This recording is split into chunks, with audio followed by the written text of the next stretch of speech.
How's it going, guys? Welcome to today's video. Today's video is a little bit of a different one. I would like to say right off the bat, this video is sponsored by GKTECH. Huge shout out to them, and without them I wouldn't be able to do this, so that's super cool. I appreciate it. And today's going to be a little product review and install on my LS Swap, soon to be boosted 350Z. If you're new to this and you don't know, this is what I'm working on. This is my piece. Welcome to the channel. There was 3 angle kits for the 350Z. Most common and probably most bought is WiseFab. WiseFab is, I believe, 2300. It's a great kit. Other kit, slightly cheaper, about half as much, just for the lower arms anyway, not the full kit, but what people buy. But people have, they're prone to break. Like that's what happens. That would be PBM. Now PBM does make good stuff, not bashing them, but their 350Z angle kit I would say probably needs some work. And I'm not a fabricator, I'm just going off what I see, calling it as I see it. Which is probably the least talked about because it's the most expensive is Voodoo 13. Don't know anything about Voodoo 13. Chris Forsberg uses it in FD, so I'm sure it's a great kit. I just don't know anything about it, and it's $4,500. So that's out of my price range clearly.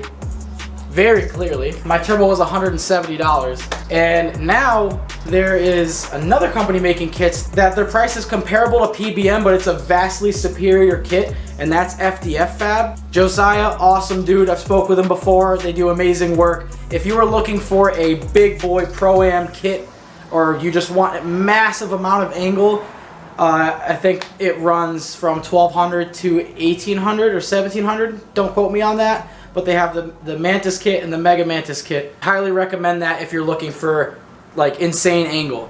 Now, the problem with Z's is there's never been a means to like cut the knuckle like a 240. You get like however many degrees of angle for free.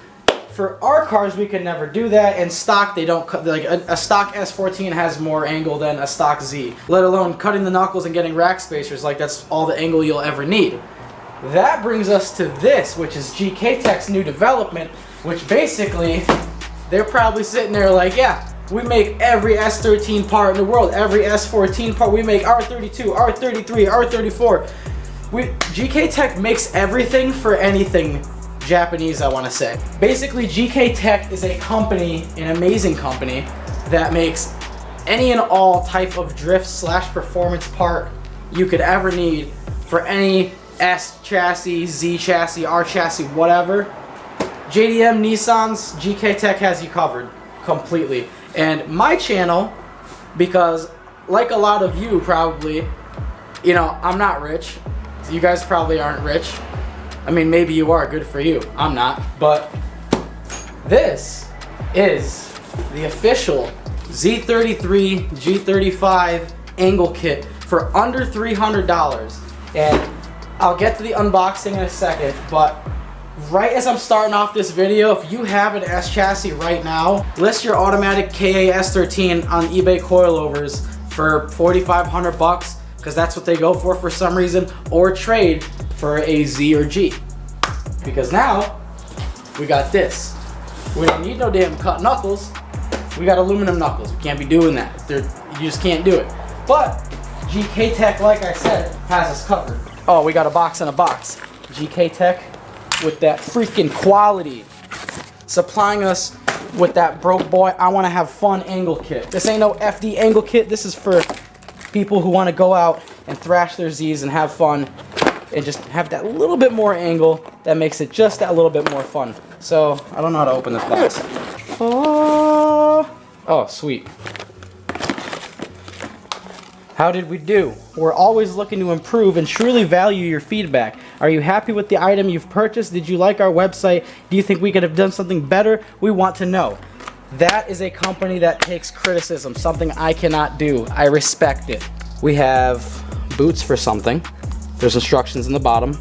Oh, okay, this goes at the end. Oh, cool. Because they're spherical joints, they come with new tie rods, so this will keep the dust out of them. Because spherical joints, people put them in and they don't realize how much maintenance you actually have to do to them to make them, you know, they'll break just like a ball joint will. But it'll be nice to get rid of those. Oh, so they come with the rack spacers. So now I have an extra set. That's good. this bolts onto the steering knuckle. Spherical joint goes in here, and then it's just like you have a cut knuckle. Inspecting the welds, you guys do know I'm a professional, so I'll be very judgmental on this.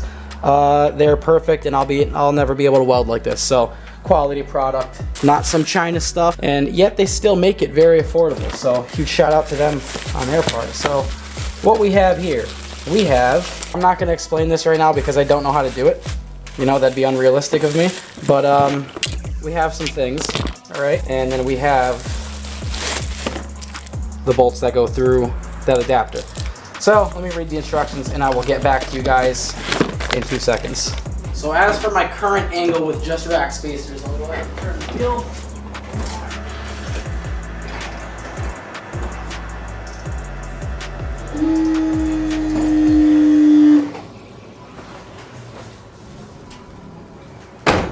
That's what I got. Now it's pretty good, but it's gonna be better.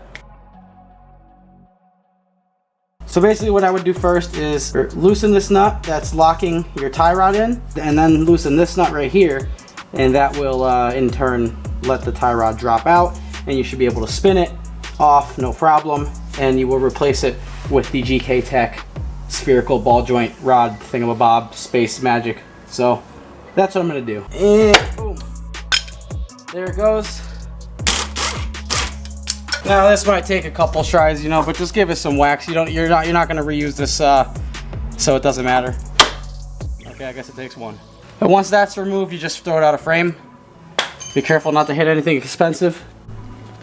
And then you have this rod right here. I don't know what to call it, like a transverse arm, something like that. But there's a 19 right here. There's that bolt right there. That's it. Okay. This will install very easily, and I will show you that now. 8mm Allen key, 24, 1 and 2, like that. Now take your big bolt, put it right in the bottom. Tighten that up. There you go. So now you've essentially got like a cut knuckle, but you have better geometry and all that. So now all you got to do is thread this onto this right here, which I have cut mine, but I'm gonna have to turn my wheel to do that so it can reach. I can just spin this and get my wheel as straight as I can, eyeball it with the wheel on, or get my knuckle, I should say, as straight as I can, then eyeball it with the wheel on. But yeah, you just do this, and then you lock both of these up on that thing, and you're good. And that is what you're looking like all installed. There you go. Now basically what you did is you moved your tie rod from up here down here, so it's fixing the geometry of it, and you moved it farther in, so down and in, just like a 240 cut knuckle, only this is a bolt-on bracket, so you don't have to hire a welder to do it. I'll do the other side. It's going to be way more of a pain, so I'm not going to film that side because I just showed you guys everything to do. So I'm going to do this side. I have to move my bike and my hood, and I'll get back to you. They're on, and I guess I'm ready to see what this angle's like. I don't know what to expect, but for under 300 bucks, any little bit's gonna be good. I genuinely haven't seen it yet, so let's check it out.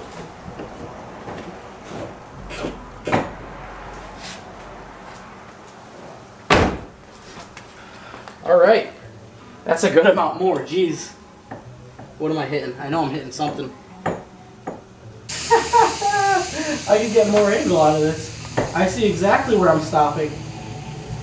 I literally just gotta cut off that freaking, but just the stock mount where the stock ball joint sits, the stock tie rod, it's just hitting the transverse arm now, and it didn't hit it before, so I definitely have more angle. So when you do rack spacers and whatnot, you kind of notice one side, like your Ackerman's way off is what I'm trying to say. So basically like this side will have mad angle and the other side will have like nothing, so. Oh yeah, that's significantly more. Let's get a good angle at that. Oh yeah. And guys, mind you, this is a 285. Oh my god, I am so close to the sway bar. Yeah, I think I'm gonna leave it there because I'm literally like about to touch the sway. Let me see if I can zoom in on that. right there. That's in between the sway bar and the tire. So I'm like really close to hitting that. So that right there is some impressive angle. Like I said, it would probably look like a lot more angle, but that's a 285 on an 18. To get more angle out of this, it would be super easy. All I'd have to do is get like some skinnier front wheels, like a 9.5 or something like that, and a smaller front tire. Let's see how this side goes. Oh, that's mint right there. That's a tire and a sway bar right there. So they're just about to hit. So that's probably the angle of a stock Z. Like, no exaggeration. That actually might be more than a stock Z. You guys who have stock Zs know what I'm talking about. And then I was probably about here, where you could see inside, but now I'm here. If I could get like an 8.5 or a 9.5 up front, I could cut that off. Basically what hits, like I said, is just the stock mount point for the tie rod. So you don't need that anymore. You're not using that anymore. Cut it off, you know, and then you'll have, like, I'm literally stopping on, like, you can hear it. Listen. Like, that's just straight up hitting that arm. Anyways, I'm gonna round it up to like a difficulty of like a solid 5 out of 10. I had to do no type of work to make it fit. It was all super easy to assemble. They even give you a critical: when installing, please ensure that the lock stop is set before the brake line banjo bolt hits the strut. So they're looking out for you. And you get detailed instructions on how to do it, where all the bolts go. So overall, 10 out of 10 product. Would highly recommend this for you Z guys that are just, you know, you're not trying to go pro, but you're just trying to have some fun and not spin out. Because once you start progressing, let's face it, everyone, like, yes, I agree, everyone should start off on like a stock car. Like, I was drifting this thing stock height, stock angle, stock LSD, like stock clutch. That's like how I learned. But once you start progressing a little bit, you need a little bit more to be able to hang with the homies and have some fun. And that's just, you know, that's all it's about. So as a last note, I'd like to say thank you to GKTECH, thank you to Dan. I look forward to working with them in the future, and I'm super grateful they sent this product out to me. Thank you for sponsoring this video. Link to their website will be in the description, Instagram, and the link to this kit will be in the description. So check them all out, give them a follow, go give them some business if you got a Z. There we go. Thanks, homies, I appreciate it. I guess that wraps up the video there. Again, I'm so bad with ending videos, but I'll see you guys next time. Thank you for watching. Subscribe if you haven't. If you're new here, welcome. I'll see you guys next time. I post pretty much every day, so I'll probably see you tomorrow. Peace out.